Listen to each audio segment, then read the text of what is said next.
ఒక మనిషి ఇంకో మనిషిని తయారు చేయగలడా? ఆ మనిషే దేవుణ్ణి తయారు చేయగలడా? మనుషుడు తయారు చేసిన దేవుని విగ్రహములో దేవుడు నివసించగలడా?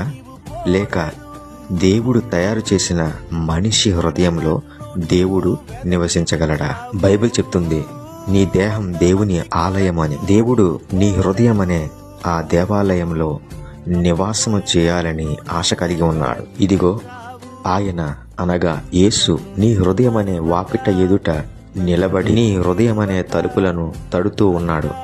ఎవరైతే విని ఆ తలుపులను తీసి ఆహ్వానిస్తారో వారితో ఆయన విందు చేయనుద్దేశించి ఉన్నాడు. ఆయనతో మనతో ఆయన విందు చేయును. ఆయనే ఈ సృష్టి అంతటిని తయారు చేసిన సృష్టికర్త.